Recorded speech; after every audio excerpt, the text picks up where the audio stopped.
back to Beating a Dead Horse. As always, I'm your host, Sean McKinda, and Jackson's about to say some weeb shit. It's not even worth it anymore. God damn it. Cut the head off before the illness spreads. You've learned how to tear me down, and I don't like it. Now I just need to figure out where the impetus is for you to start talking about Metal Gear Solid 4, and if I can jump ahead of that, this podcast will actually be good instead of tolerable. Well, be careful. Metal Gear Solid 4 pops up in very unlikely places, so I suggest you tread lightly. I have... the past few episodes have shown, like, no matter how distant we are from Metal Gear Solid, no matter how unrelated it could possibly be, you will find a way to worm it in there. And part of me has to respect you for that. You know what's funny is that I actually did not, because usually I'll come in like with my Metal Gear ace in my sleeve.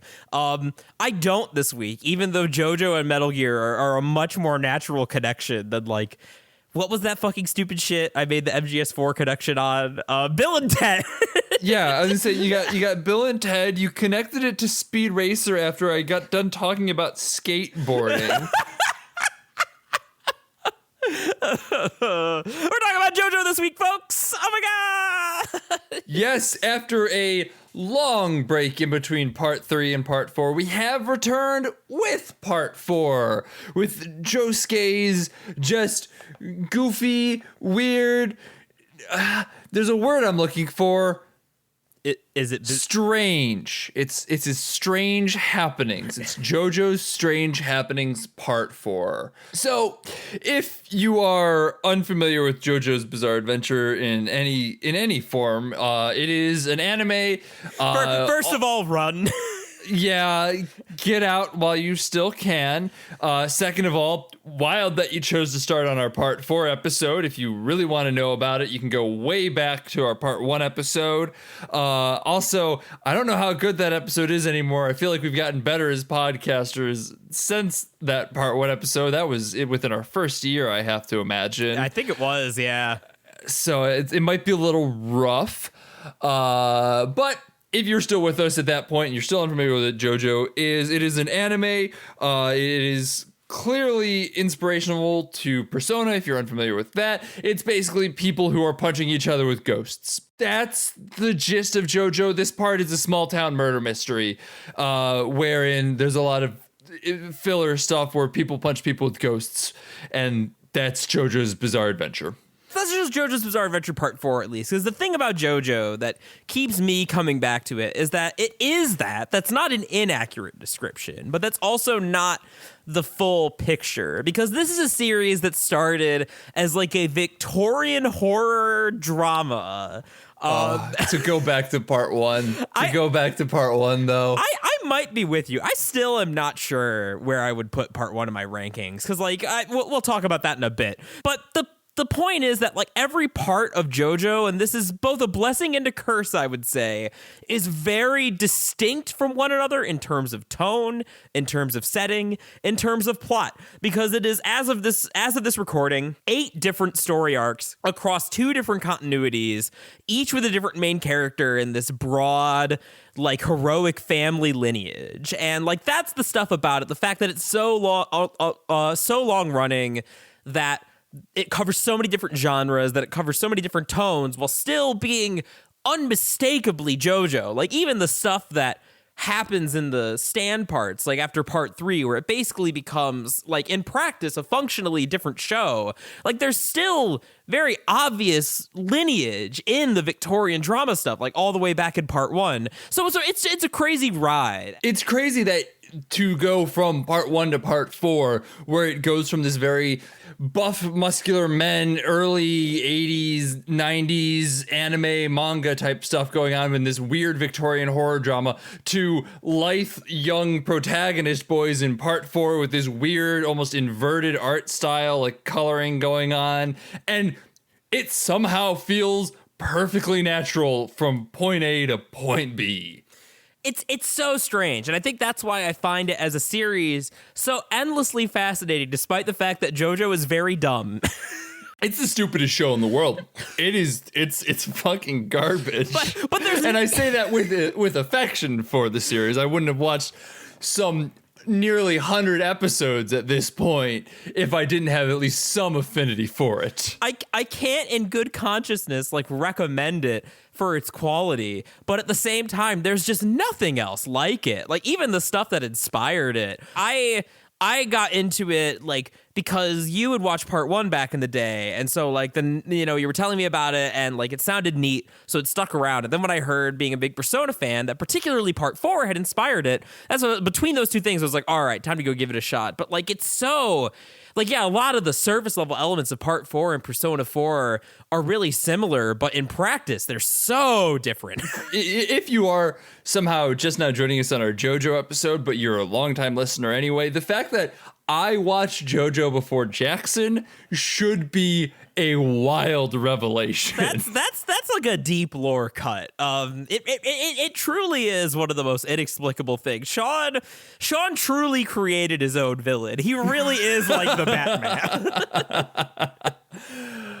Batman. So going back, this is your second time watching part 4, correct? Yes. So I have read the manga for most of the parts. I have not read part 8 because that's still ongoing, and I prefer to like go through a whole thing once it's done, and not wait for like weekly scans to come out. But otherwise, I've read all of the parts past this. I've obviously watched all the anime series before this, but haven't read all the manga for all of them. And then part 5, I got like halfway through the anime, realized that it's an extremely faithful adaptation. I already read the manga and said, fuck it, I'll just wait until we inevitably do a Horsecast episode on it to finish the anime. But point being, yes, this is my second time with part 4. And as this is kind of famous for being the fandom favorite, both in America, particularly in America, but also to an extent in Japan. Like in Japan, part 3 is kind of the iconic one, but the anime adaptation, from what I understand, gave it kind of a revival that back in the day it wasn't as popular because it was so low key compared to like the wacky, like more road trip adventure style of part 3, and people didn't respond to that. But it's more well liked now on both sides of the pond, from what I understand. And on my initial viewing of it, I did not like it very much. It was actually a strong contender for my least favorite part, but not because the whole thing was terrible, because parts of it were too good for JoJo. and that was really frustrating to go between kind of standard JoJo wackiness and stuff that I found really compelling. Like it was a really frustrating experience. So that was always kind of my flaming hot take. I was sort of nervous about coming to this one because like part 4 is so many people's favorite parts. And coming back to it on the second viewing, I appreciated it a lot more, like a lot more. I was able to take it on its own terms now that I kind of knew what it was, because a lot of it was expectation. Like by the time I watched it, the JoJo fandom had already been pretty popular. Like I was getting into the show when part 4 was still airing. So when I finally got there, like it already had kind of its acclaimed, like sacred cow fandom status. And so when I got there and there were things that pissed me off about it, expectation created that sort of thing. And also the fact that I'm like, oh, this is the thing Persona 4 was based off of. I love Persona 4. What? This isn't nearly as good as Persona 4. And it's not, narratively speaking, for the most part. Asterisk. We'll get to that.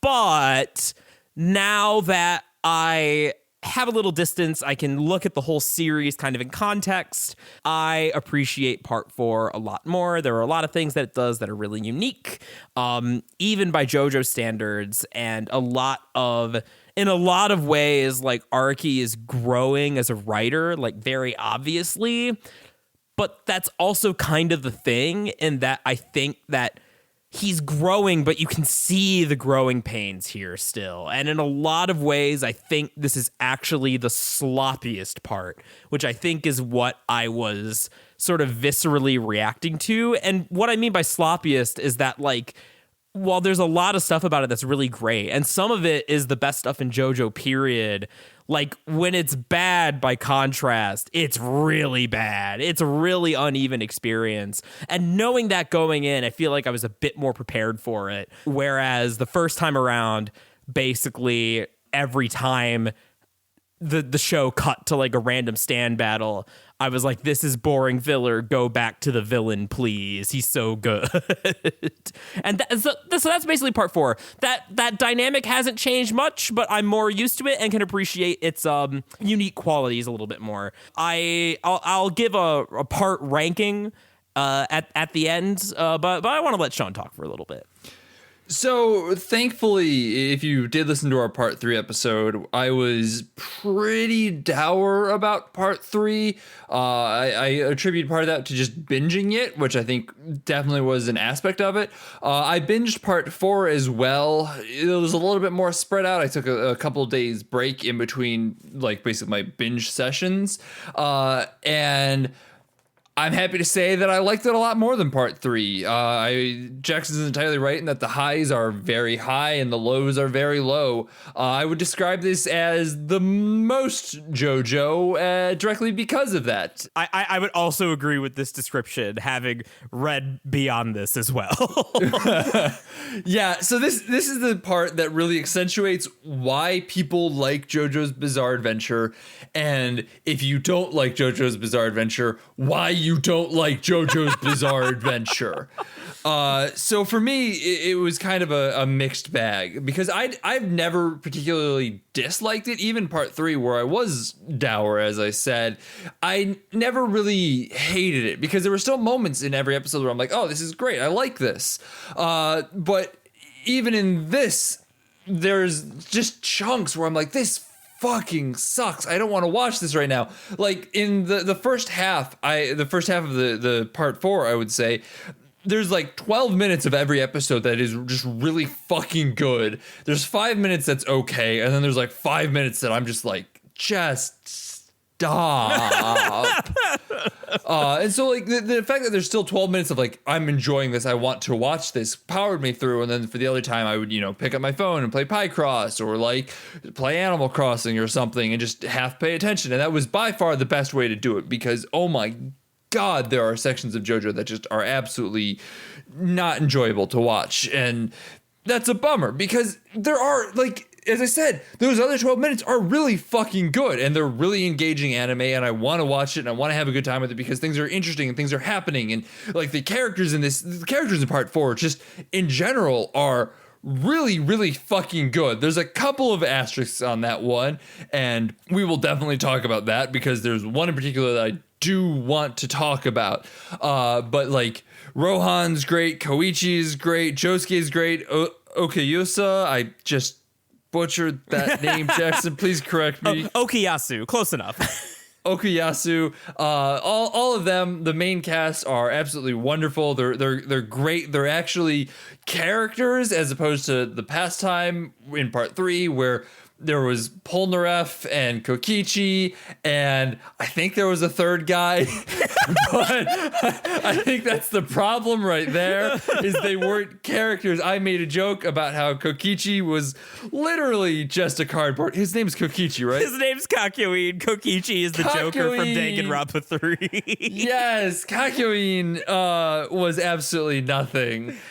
He was such cardboard. I was just saying Kokichi, I'm like, that's the guy from Dangan 3. Do they have the same name? Because I could make a joke about that. And I'm like, oh, no, it's Kakyoin. Oh. I mean, that tells you enough right there. You forgot one guy existed who, weirdly enough, I think actually has more personality than Kakyoin. And yet, Kakyoin is well known for being boring.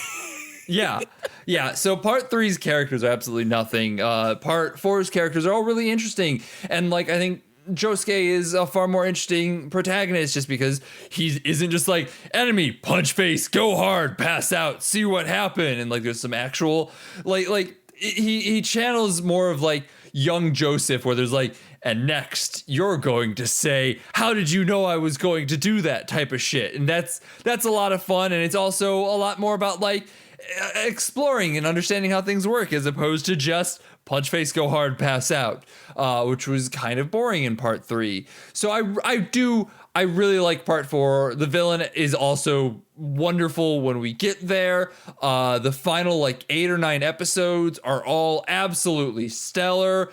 The opening few episodes are really, really good. The intros and outro of the entire section is absolutely stellar. I love like the weird colors that they go for with this. It has a lot of Rugrats vibes. I was thinking about that a lot while I was watching it, which is a weird comparison, but it really oozes that kind of weird 90s colors. And one of the houses is just the Rugrats house. This is all to say that I really, really liked part 4 when it was good. Then there was the rock, paper, scissors episode, which is just bottom of the barrel and everything wrong with JoJo's Bizarre Adventure, because it is just Araki going, let's see if I can make this interesting. And sometimes it's just not, buddy. I'm sorry. My man failed. My man failed hard with Junkin Kid. I texted Jackson as I was watching it, being like, this feels like he made a bet that he could make rock, paper, scissors interesting and lost that bet. While you were talking, I was reaching for my phone, and depending on what you said, I was about to read your text verbatim. Because it's a perfect summation. It sucks so much. And like, even then though, like you can see like flickers of interesting ideas and kind of flickers of like self-aware parody within it, but it doesn't coalesce into anything. And so it's just a bad episode. Yeah. Like they're the individual powers, and I think a lot of it just has to do with the fact that Josuke has a much more interesting power set than Jotaro did, precisely because he actually has a power that isn't just Punch Ghost. He is literally just Jotaro's powers, but a little bit better because there's more to it. Yes, and like they use it in some like really cool creative ways. Like, because the thing about stands, the thing about JoJo that can be kind of frustrating is that they're really cool, but the problem with them is that they're so wacky and so out there that the logic can be either a little hard to follow or just like completely non-existent, which I mean, you know, that's par for the course because it's so wacky, but also it's a little frustrating because in a lot of fights, in most fights maybe, they so clearly want you to be like thinking about the rules and how the protagonist is going to kind of overcome them. But I think that this part in particular, for the most part, is better about like the consistency of its powers. So when Josuke uses his healing stuff in a clever way, it feels more earned as opposed to some earlier or later parts where like something, or just, I mean, Star Finger, where like, you know, they had no other way out. So all he could think to do was make Jotaro like stretch his arm out. Like and that makes the individual fights definitely a lot more interesting, but the plot is also more interesting when it gets there. And so there are a lot of fights, even when some of them are well done. Like the one in the pylon, I didn't think was bad. I thought that was like kind of a neat fight on its own. But also, like when we got there, things were kind of heating up with the main plot. And even watching it, I'm kind of like, okay, why are we doing this? And that's sort of my problem, and that's kind of why I flip-flop, because I'm a bigger simp for part 3 than most people. I think there's something comfy about that like road trip style adventure to me. It speaks to me, but there's a lot about part 4 that is just like, you know, objectively as objective as you can be in art, better. But I think that I like that consistency of part 3 where I can watch an individual episode and feel like, okay, this one was a dud. Well, we're moving on to the next one. Like maybe that'll be better. And that's kind of here. But when something is a dud, it feels more frustrating to me just because everything around it is like something that's actually interesting. You know, I don't know. It's definitely like, I understand that it's kind of a weird position to have, that like some things about part 4 are worse because they are better, but it's something about the flow of watching it. And I think in particular, the structure is unusually sloppy, even for JoJo. And so that's what kind of frustrates me about it as someone who likes their stories to have a nice shape. I am now currently debating whether Junkin Kid is lower or the ape is lower as far as an episode goes. I was thinking about this too, actually. My inclination is to say the ape, just because there is a lot. Like, the Junkin Kid is bad, like really bad, but it's harmless bad. Yes, that's actually why Junkin Kid is not my least favorite character or part in part 4. Ooh, I don't know what your least favorite part is or character. This is another thing I think that soured me on it early on, because this happens so early on, and I don't like the way this plot point goes. Yukako, I hate Yukako, and I hate. Oh yeah. I really did not like her stuff when it happened early on. I kind of came around to her, but like I still had that cognitive dissonance of like, Koichi, we should talk. That's why, like, I actually like that later part when like Koichi like ends up like falling for her. I mean, I guess spoilers. I guess this counts like a spoiler stuff. Do we want to like get into it? Yeah, let's call a spoiler tag here, and we'll talk about that in a second in a little bit more detail. What Jackson has said is not really a spoiler because it doesn't really matter. Honestly, right. It doesn't matter at all. It's pretty minor. But before we get into spoilers, as always, if you enjoy the podcast, please tell your friends. Please leave us a review on iTunes. Share us around wherever you gotta do. It helps us out a great deal. Follow us on Twitter at BADH_cast. Support us on Patreon at patreon.com/BADHcast. Next week is the start of the spooky month, but we're recording while we're still in September, so it's still Feel Good September, right? So we're kind of combining them into a spooky horror movie that we both really, really like called Tucker and Dale versus Evil. It's a great movie. Hell yeah. If you haven't watched it, it is a goofy horror comedy. Absolutely go check it out. It's not scary at all. It's great. It's fucking wonderful. Highly, highly recommended. We'll be talking about that next week. And then from there, we're going to start getting spooky, I guess. We haven't really talked about that yet. So well, we got next week ready. So that's all that matters. So let's talk JoJo now then.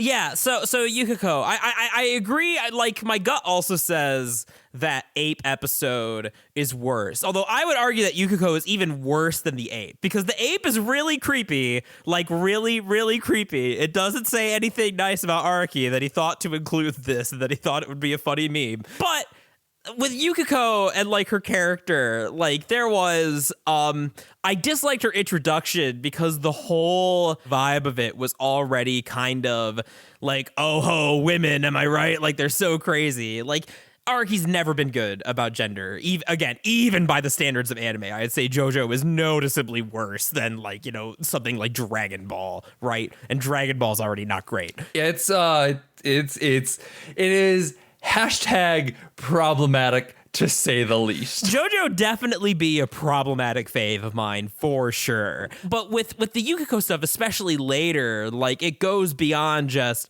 haha, like aren't women crazy? It goes into like, we're going to use like mind magic to like make Koichi this like soft, like vulnerable little man. Like, we're gonna use that to like shack him up with this psychotic like abuser. I hated everything about that plot line. Hated every second of it. Unfortunately, it is very minor, but like the fact that her character is introduced so early on and only gets worse, like, really soured me on it the first time I watched it. Again, now I was more prepared for it, but I actually kind of liked the Cinderella episode as a concept. I think it's so weird because I think if you basically remove the horribleness of that of her first episode, I think she ends up being a rather interesting character, and I think that there's some kind of interesting stuff that they do with her. Like, I do think the Cinderella episode is generally a pretty good episode.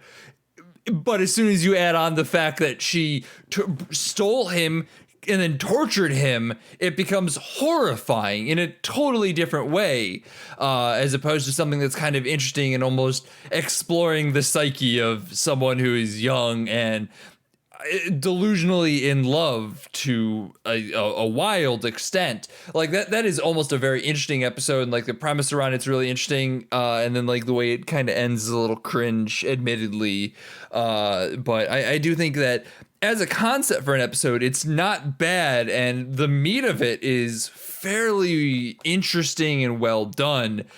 But you have to include the stuff that comes before and the final few minutes where Koichi picks out her face because he loves her now, I guess. I don't know. That's kind of weird and bad, too. Like, I see what they're going for, right? Like, I see what he's going for with, like, oh, you know, she's got to grow as a person and realize that, like, this stand magic, like, won't, like, help her when like, you know, she's got to kind of atone for her actions. Like, he's going for something, but it just, like, the stuff before is too extreme, and he just doesn't get there. So, speaking of bad characters, I want to talk about Shige for a minute. Oh, yeah. This is who I thought you were referring to in the pre-discussion, by all means. So, Shige, I have kind of a weird experience with Shige, because the first episode he's in, I actually didn't hate him. I thought he was kind of cute and fun and like, oh, you know, he just wants to be friends. This is kind of interesting. And yeah, it's a little sweet. Yeah. Yeah. But I'm talking about part 1 of that episode. Right. Part 2. Now, this is where it gets interesting. Part 2, for whatever reason, when I was watching this on Crunchyroll, started me at the end of the episode. Specifically, right where JoJo rips up the cashier's check or whatever it is and scatters it to the wind. And like it scatters to the wind and Shige's like, oh no, go get them. And he's like, now you have to fight 2 drunk people or whatever. And then like beat them up. And I thought that was like the opening to it. And like then we're going to go back and like learn how it happened and like get more filler in that. I'm like, oh, this is great. This is engaging already. Like show me the ending, go back, tell the story of how we ended up there. Like that's a really cool stinger. This is something that like JoJo doesn't really do. I'm on board. And then I'm like, well, this still feels kind of weird. Let me check. Oh yeah. This started at like minute 19. That's so funny. Oh my God. This is a bummer. And then I went back and did basically what I thought this show was going to do, but like with far less interest because I'm like, oh, this sucks. Especially because like I thought what was going to happen there too is if they didn't go back and be like, here's what you missed. I thought it would just be like, this has happened. You know that wackiness happened off screen. We're just going to move past it. And we're going to go from here type of thing. And that, I was like, yeah, let's do that. Because, you know, we all know what's going to happen in this episode. Hijinks. And Shige is going to change in some capacity. And they're going to be mad at him. And I got all that from the final, like, 2 minutes that I saw. And then I had to watch the whole episode. And I was bored out of my fucking mind. All right, so here's something that's wild. This is an old statement, but Araki listed his top 10 like favorite characters from JoJo that he drew. Shige's in the top 10 above Dio. Like that he drew or wrote? Well, that he like both that he created. Why? I mean, it's a buck wild list because like number 3, I think number 3 is the villain from part 5. It was like universally agreed to be the worst villain in the entire series. Araki's got some bad takes on his own material, but hey, you know that's what I love about the man. He's a dumpling. He's a crazy dumpling. But what's so weird about Shige is that like while I can get behind in general him like, ooh, I'm going mad with power and I'm turning into like kind of a brat. Like sure, that's fine for the purposes of JoJo, but then like that we're supposed to find it so sad when he gets yeeted by Kira. Like it's played for such drama that it becomes sort of I say it becomes the driving motivation, but it doesn't really. And I want to talk about that for Josuke to catch Kira. And the whole time I'm just sitting around like, yeah, like Kira's so fucking cool. What a psychopath. I genuinely thought Shige was going to live and I was disappointed. I'm like, there's no way Araki's gonna kill this like middle schooler. That's insane, right? And then like he starts to, I'm like, oh my God, maybe. And then Shige is alive and like runs to JoJo. And I'm like, oh no, please, no, just let him die. Cause like, I didn't even necessarily mind Shige being around after that 2-part episode. Yeah. But then he is in like every episode for like 3 in a row and just sucks the fun out of all of it. Oh, I really did not like Shige a lot, but like only after his introductory episodes. I thought his introductory episodes were good, fine, and then from there it went all downhill. Yeah, like there's something that like the way that scene is done when he's like running towards JoJo, like it's well done, but it's so weird just because like in the episodes leading up to that, he's just been such a gremlin. And I guess like this is a good place to segue into what some of the things that I think are the best about the show, and also perhaps my main criticism in that. So Yoshikage Kira, legit one of my favorite villains of all time, period. Absolutely stellar. 100% agree. Great fucking villain. Would watch a whole show with him and his fake wife and fake kid. Absolutely in a heartbeat. Yes, and like that whole dynamic and like the way that like cuz especially after part 3 was so episodic, so individualized. How like things built with Kira and how like it's funny because I was thinking about this is true of part 1 as well, and that I think one of the things that makes Dio so memorable is we actually talked a little bit about this in the episode back in the day, and that a lot of ways like in terms of story structure, Dio is the protagonist. Like he's the one driving the plot, he's the one that's like changing internally. Jonathan's just there to stop him, and I think it's a lot the same with Kira here. Like there's a lot of weird, even though he's this creepy perverted murderer, there's still a lot of tension in that episode, even in his introduction, where like it takes place from his point of view, and like he's trying to get back the bag with the hand in it, and like it plays it like we're concerned for his well-being, and it's really interesting, and the show kind of continues to do that, which is what makes the sort of that dynamic between him and Hayato really, really cool. But then there's the way the protagonists sort of interact with him, and that is unlike Jonathan, who like has a really personal grudge against Dio, and that kind of drives the whole story.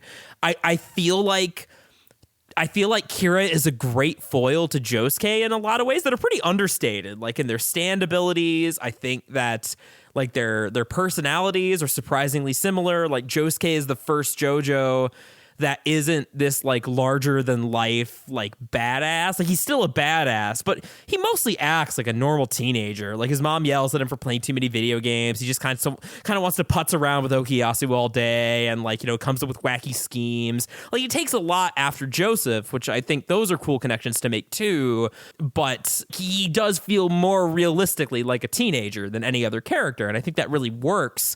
So you have this character who's like mostly concerned with just living out his life. That's, Kira's main motivation as a villain, which is really interesting, like really atypical. He just wants to be a plant. It's so good. And, you have Josuke, who very much wants the same thing, like just kind of goes about it differently, to say the least. And those are connections that like in their final battle that are even sort of made. But my problem, and why I think like it's a little frustrating me, like there's a bit of potential that wasn't realized, is that like when it comes to the heroes hunting Kira, Josuke does almost nothing. like Hayato's, doing an investigation. Rohan and Jotaro are doing an investigation. Josuke kind of stumbles into his like thematic final encounter by sheer coincidence, and that irritates me when there's like such fertile ground, like as a comparison between these two characters, to say something really resonant. And I think it's not. I think another thing that bothers me is that another element that part 4 does really well that I actually didn't appreciate as much the first time around is that even though this is the part with the least connection to the Dio plotline and like the Joestar family legacy, so to speak. I think the way that this part deals with issues of like family is actually pretty understated and really good. Like that's Okuyasu's main motivation is like him learning to live with like his monster dad. That's Hayato's motivation is like protecting his dysfunctional family after it's been infiltrated by Kira. That's Josuke's motivation. One thing that I really like about his character is that he tends to go a little bit easier on his opponents than Jotaro did, who would just straight up kill them a lot of the times. Josuke doesn't do that, but when someone fucks with his mom, he gives them like a fate worse than death, like sealing them in a rock or a book. And that's the kind of small touch that I really like. There's the mentor relationship. Like one of the best episodes, I think, is about Jotaro and Josuke hunting a fucking rat. Yeah, it's a fun episode. And part of that is just like that sort of pass the torch element is a little bit is there, but kind of understated. And like there's a lot of small moments between Jotaro and Josuke that I really like. I think that Josuke's relationship with Joseph is really touching, but in a way that's not too overbearing. Like he has pretty realistic, like ambivalent feelings about his like 79-year-old father that he's never met, but he's not like overly angsty about it. Like it feels shockingly true to life. And so I think all that stuff's great. But I guess my problem is that like by having Josuke be such a hands-off, like reactive protagonist, he never, despite all this stuff, I feel like he never gets the chance to really step into his own. Like Jotaro cucks him out of the final kill. Jotaro is the one who like does all the investigating, and he still gets to give Kira the last aura at the end. And that kind of bothers me. Well, I would say the ambulance actually gives him that last aura at the end there. That's true. That's definitely true. God, I was not prepared for that ambulance to hit, and I loved it. Like, oh my God, the tires squealing and everything. Like, you could see the head twist in it, too. I'm like, oh, that was brutal, and I loved it so much. Oh my God, yeah. The final death of Kira was really, really satisfying, despite how incidental it felt. Honestly, I liked it quite a bit. No, there's even in that final death, even though I'll swing back around again from criticism to praise. I also like the ambulance because it feels kind of poetic that like the thing that ultimately does him in is like something so mundane for someone who wants his life to be so mundane that it's not like Jotaro donutting him like Dio style. It's that he gets run over by a fucking ambulance. There's some like dramatic irony there, and it's really great and also brutal and sickening. Yeah, Kira is good. That's what I have to say about that. I do not have the thematic resonance with JoJo at this point to be like, oh, and here's this, and this. I'm mostly still riding that high of, hey, those last 9 episodes sure were great, huh? No, and I know that like when I talk about JoJo, like it feels stupid to talk about the themes of this show, right? Because it's JoJo, but they are there. They do exist, and like I in some ways I think I could accept that I'm being a little too overly critical because Shonen Jump I've talked about this a little bit before, but as a medium, as a publication, like Shonen Jump is brutal. Like if there is a story ran in Shonen Jump that you really love for being like really well thought out and consistent with its characters and its world, that is a miracle. Like the deadlines and the pressure and like just how often you're expected to come up with material and keep it going is insane. It's unethical, frankly. So the fact that like we get interesting stuff at all, like anything that's even slightly coherent, is kind of a miracle in and of itself. But I think also that environment is what encourages some of like the bolder, wilder ideas and stuff like JoJo. So I mean, it's a bit of a give and take. But it's as someone who really loves when the show kind of goes for those connections between the parts, because it's done that before. Like, it's not like this is an element of the series that Araki is unaware of. Like, that's one of the reasons I really like part 6, is that it kind of ties everything together in a really interesting way, in a crazy buck fucking wild way, but an interesting way. Part 2 is my favorite part, precisely because like it deals so much. It uses that contrast between Jonathan and Joseph really well, and sort of the impact of like Dio and the stone mask on everything. So it's not like these are elements of the series that aren't present or something that Araki isn't interested in. And I think it's interesting that sometimes it is more understated in a part like this, where like those family connections and contrasts aren't always immediately obvious. Like, I think it's really fun to see how Josuke is and is not like his father, and sort of how he fits into like the family lineage. And although I really like him as a character, and I've always liked him as a character, I still am a little bit frustrated that as a protagonist, he's so passive. Like, that's the one thing I really like about Joseph. Joseph is a man of action. Joseph is such a man of action. He's arguably driving the plot of his grandson's part more than his grandson is. Yeah. And he gets a baby. He gets a baby. He gets a baby. I'm sure his wife isn't happy about that. I wonder how that divorce is going. I'm sure his wife is just, Susie Q is just having a time right now, huh? Find out her husband had an affair at like 60, brings home a fucking invisible baby when they're like 70, and the man is like halfway to senile. Oh, what a decision. I'd say they should have given the baby to Jotaro, but mild spoiler for part 6, we're gonna find out Jotaro isn't a great father himself, so that's not really a good idea either. Great, but unsurprising given the JoJo family legacy, am I right? That's kind of the one thing that I love about this series, and that like I brought this up before, and is that like only Jonathan out of all the JoJo's, only Jonathan is an unambiguously good person. Josuke comes close as well. I'd argue Josuke can as well, but even Josuke's a bit of a rogue, a bit of a schemer. He's got a little bit too much Joseph in him.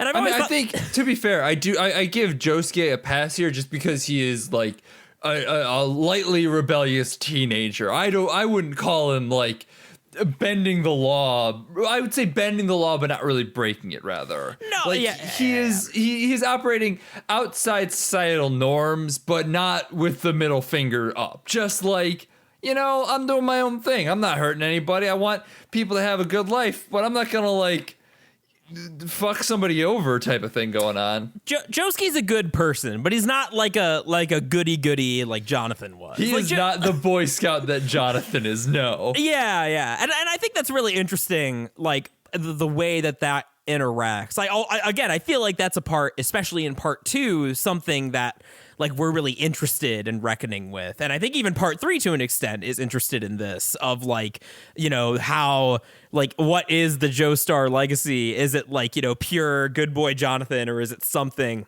that's been kind of corrupted by all these like rogues and scoundrels over time? It's less relevant here just because Josuke is a good boy for the most part. But yeah, it is something that I find interesting, that like as we keep going, I don't even know if it's intentional. Like Jonathan and Joseph is an intentional contrast, but beyond that, is it just Araki getting better at writing like 3-dimensional characters? I don't know, but it's something I think about a lot. I really like that, we start with Jonathan and like explore these ideas as we go on. And granted, again, this is all just like for me to sit here and like, jerk off about, because the actual story, this is a dumb story where Polnareff sniffs the poop. But yeah, I don't remember that at all. As I said, part 3 has pretty much entirely sloughed off my brain and is I don't feel anything about that. I have no urge to go rewatch it. I could see myself rewatching sections of part 4 for sure. Part 3, I have literally no urge to ever. That's understandable. I understand why people don't like part 3. There's something about it that speaks to me. There's something about like that like modern, finger quotes, but modern for the time, like adventure, like a globe trotting across the planet, like the road trip feel. There's something about that I really enjoy. But yeah, it's part three's got a lot of problems. You know what I think about a lot? What? I'm still thinking about that invisible baby. I have not stopped thinking about that invisible baby since the episode had appeared, because it was immediately interesting to me, and I was immediately like, ooh, I wonder how they're going to solve this. Are they going to use Joseph's fucking camera technique thing that tells you where people are? That feels like a good idea. No, we're not going to talk about that at all. Never mind. Sorry, I'll go sit in the corner again. But joking aside, I do think that like the baby is rather interesting throughout. I like the cute little interactions as they, doll the whole baby up. I like Joseph's self-sacrifice for Josuke to find the baby. I think that was great. A good scene, yeah. I think like kind of the occasional reminder of the baby throughout is interesting. Then nothing happens with it. Especially the weirdest part about it is at the end of the Junke Kid episode. Junkin. I'm so sorry, y'all. I am so bad at languages. It's not even funny, and I do try. I really do try. The worst part about the Junkin Kid is at the end there, he makes a comment like, they didn't see where it went. Like, something happened to it, like it walked off, or like somebody took it, and I'm like, oh, did Kira find it, or it's Kira's kid or something like that? Like, that'd be interesting. Ooh, let's see where this goes. And then it literally ends with them being like, they never found the baby's mother, and I'm just like, you gotta be fucking kidding me. Yeah, it was just a bit. JoJo has a nasty habit of introducing interesting plot points and then just being like, it's a bit. I don't even know that everything you introduce is just like, it's a bit, because the baby doesn't feel like a bit. The baby feels like something that there was originally an idea for, and then like a different idea came along. He's like, oh, I don't know if I can really work both of these in. Like, they feel like they're in disagreement with one another, and so the baby got the axe, and I'm kind of disappointed by that. And so they just played off like it was a bit, like, haha, I was kidding the whole time. But like, I feel like it's not. Like, there's enough of the baby in there that I can't help but feel like there was originally supposed to be more baby. So that's a good point. And another thing in general that I want to talk about in terms of like this part's kind of sloppiness and being like growing pains is that there are a lot of elements in this, more so than any other part. And Araki is already famous for, Araki forgot is a catchphrase in the fandom for a fucking reason, right? But more so here, like, not even so much stuff that he forgets about, but just like, he's clearly very obviously trying to find his footing. So, we have JoJo's Bizarre Adventure. He envisions it as a trilogy with Jonathan, Joseph, and Jotaro. It's gonna, he introduces Dio, purposefully holds Dio back on part 2, brings him back for the finale. Great. We got a problem.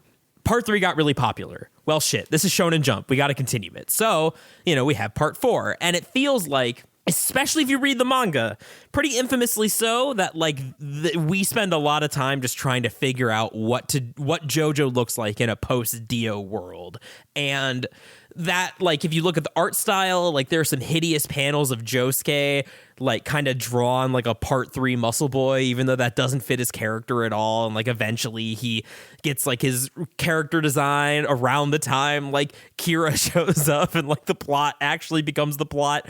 But like, not just in the art, which is obviously not a problem because this is an excellent adaptation, but the story, right? So the thing about Kira that makes him an interesting character is that like this classic idea that we have sleepy, boring little Japanese suburb of Morio, and this whole time it's had this truly perverse psychopath living in it, right? And that's great, tried and true, tried and tested. Now, obviously, Morio gets weirder as the story goes on over this bizarre summer of 1999 because, the stand users keep showing up. And, that's fine. I actually really like one of the touches. I don't know if this is an adaptation thing or this was in the manga, but one of the things I really like is the Morio landmark. Like, after, we create the Angelo mark. Like, you could see how the image of the town is being kind of shaped by the characters. And that's really great. But as a consequence, like, you don't really get a sense that Morio was ever not bizarre, and I think it undercuts a little bit of that like, you know, hidden menace of Kira's character. And not so much just because of the other stand users, but just like, so you start the series with Angelo, who is a serial killer, and then he is swiftly dealt with. And then what? There's just been another like notorious, like uncatchable serial killer like living in this exact same town. Like, really?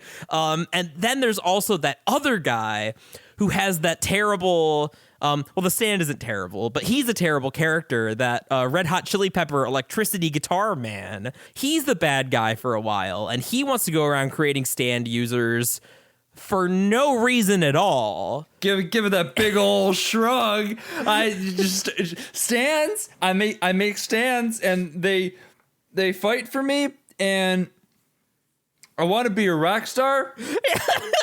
No, it's so weird. Like, if you know the answer to this, like, reach out to me. Like, I'll check my fucking Twitter. Like, at me. Like, send me a message on Discord. I legit don't know what Red Hot Chili Peppers user was trying to fucking accomplish. And so, like, just the fact that we have such a like terrible villain driving the plot for a little while, and then we have such a great villain in Kira, but then we have to reintegrate all the stuff with the arrow that doesn't really fit with him. But, you know, we got to kind of integrate that at that point. And that's sort of what I mean when I say that this part is sloppy. Like, he'll have ideas and realize that either they're not that great or just sort of reach the end, like, all right, we're going to move on to the next thing. And then he stumbles across Kira and he's like, oh shit, this is the best thing I've ever created. And indeed it is. But then, like, well, we still have another story to deal with. We can't just follow Kira and his horny murder fake wife. Like, we can't do that. But so we're going to do that, but we're also still going to have random bullshit happening in the background because this is JoJo. But we can't tie that into, like, furthering the investigation because I don't know how to do that because I only have a week deadline. So it's a mess. It's a structural mess, which is actually kind of surprising. Like, one of the things I do unambiguously miss about the Haman parts is that, like, part one's pacing like dragged a little bit in the middle, but overall, like, each event kind of led to the next. And especially I think part two has excellent pacing. Like, that just kind of goes from thing to thing to thing. And even part three, like, that decision to make it more episodic felt very purposeful. Like, you know, it's about the journey and not the destination, yada, yada, yada. But here, and I think that he does get better in making individual fights like add up to something. I think he does this really well in part 6 and part 7. That's part of the reasons that those are two of my favorites. But he's just not there yet here. And, like, the fact that he has so many great ideas, but, like, he either just doesn't deliver them on them, or, like, he established something earlier that kind of undercuts it. It's what makes for kind of that mixed experience, despite so much of this part being so good. I will say, just in some defense of Red Hot Chili Pepper and his stand user, he is not a bad driving force for the plot when you don't know what his whole deal is. Yes. As soon as it comes out, like, what his deal is, and you're like, well, that doesn't make any sense.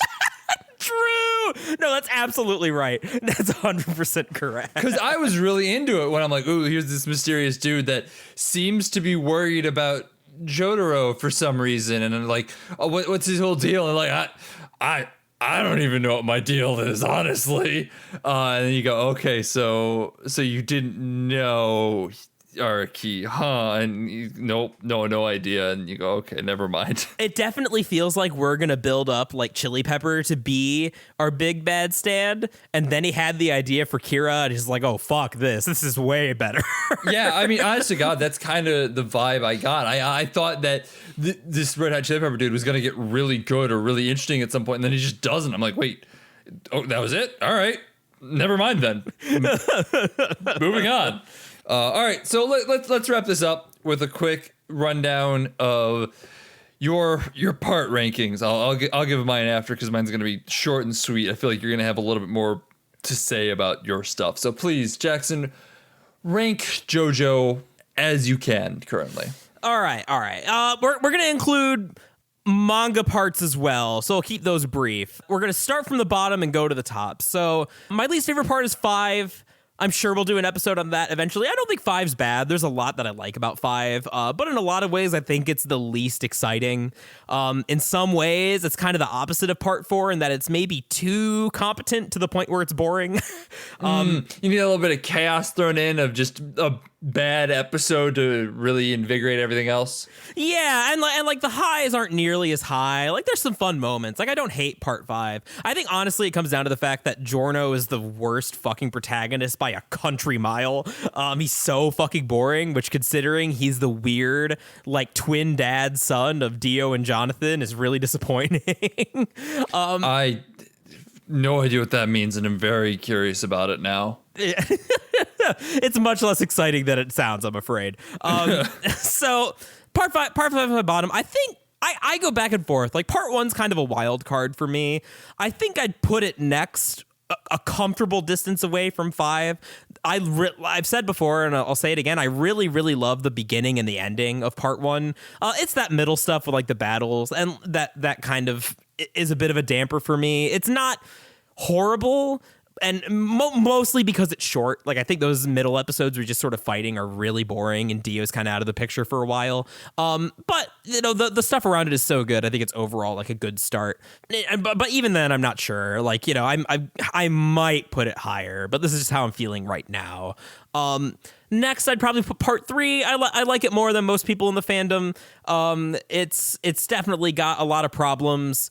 But I think there's some stuff about it that's underappreciated, and as I've said, I'm really into the whole road trip vibe. And there's and most of my favorite memes are from part 3, so that's worth something in a show like this. After that, I think definitively I'll say I'll put part 4 after that. Honestly, I've been going back and forth on this, but the stuff that's good about part 4 is just too good for me in good conscience to put it below part 3. So we'll go ahead and put it there. Now with the next two are manga parts that I haven't read in a while. So I go back and forth. As of right now, I think I would put 7 next. And 7 is really, really good. It's like if part 3 had like amazing art and a much better story. It has a lot of the same sort of adventure feel that I like, and a lot better characters. It was my favorite part for a while, but as time has gone on, it's one that I think about less compared to part 6, which is arguably the most batfuck crazy part. That's kind of what I love about it. And yet, despite being so crazy, I think that as part 6 is the ending of the original continuity, I think that it does some really interesting things to like tie the series together in a way that doesn't quite gel with sort of what was established at the beginning and in part 3, but like I think is really interesting in its own right. Part 6 is really divisive, but I really, really love it. Jolene is one of the best JoJo's for sure. And my number 1 is 100% part 2. I could watch part 2 every day for the rest of my life. And like, it just fills me with such joy. I love Joseph. He's such a wily Bugs Bunny scamp. I love his schemes. I love his bits. Part 2, I just fucking love part 2. So, yeah, that's my rankings. Liable to be updated if as more parts get animated. So, I'm sure we'll talk about part 5 at some point. Just a quick one. If there is anyone interested in mine, I guarantee there's less interest in knowing mine because I am a weird rube who doesn't dislike JoJo, but doesn't care that much about JoJo. I think the fact that you're not as invested in JoJo makes you not the rube here. Well, I really like part 1. I do agree that it kind of bogs down the middle there, but I think the 6 episode tightness of it is really great. I think the characters are interesting, and I think the Victorian drama is a lot of fun and very interesting. I think part 2 and part 4 are probably tied for me. I can't really put one above the other right now. Credit to part 2 for having the voice actor for Nigel Uno from Codename Kids Next Door be Joseph, because that is fucking incredible and it makes it so much good. I words well.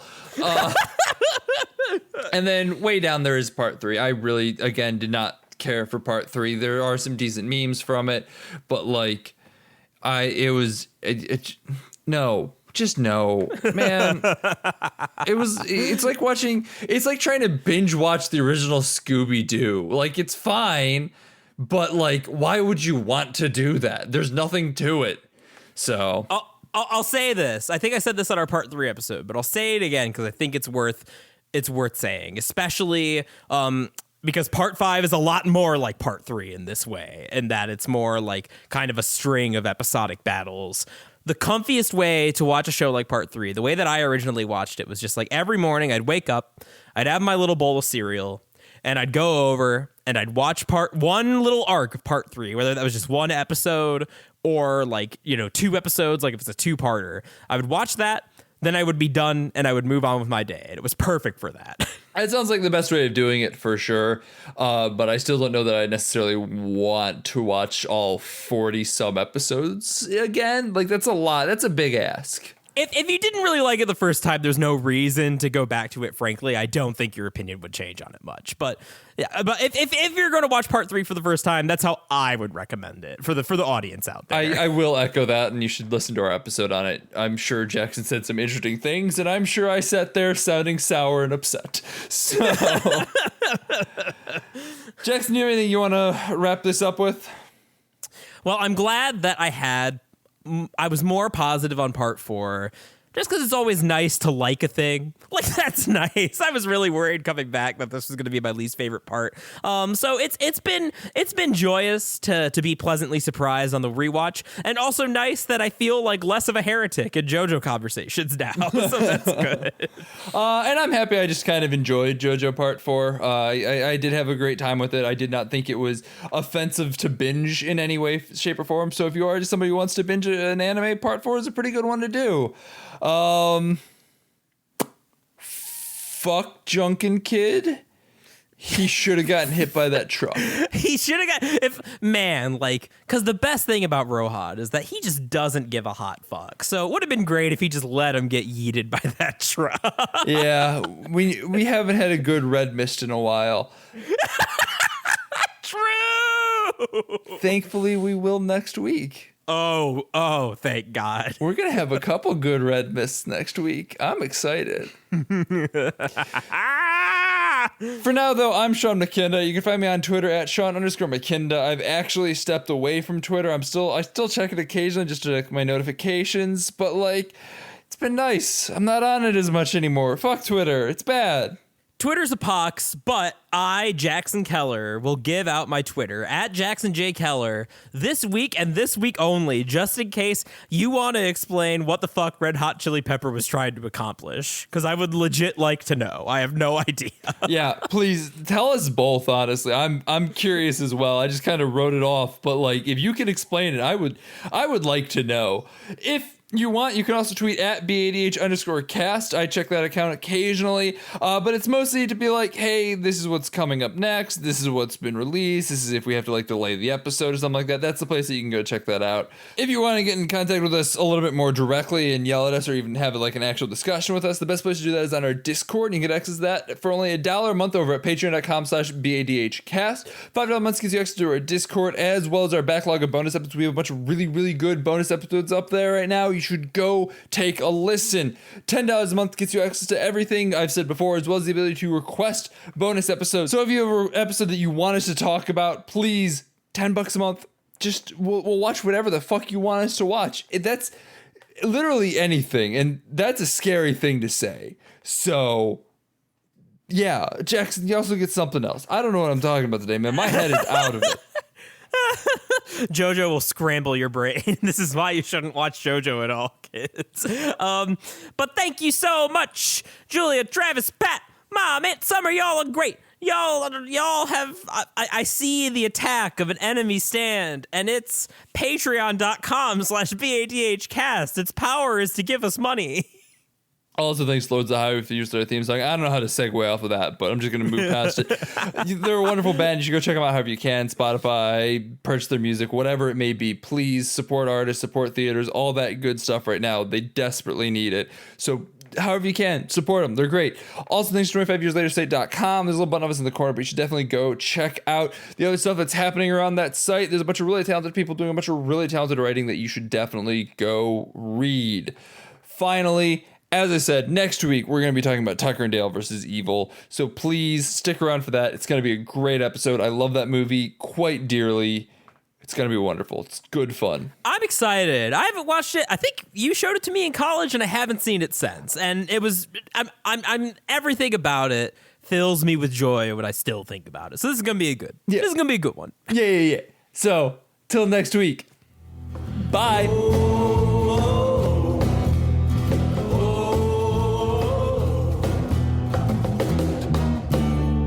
Don't you go into the ground.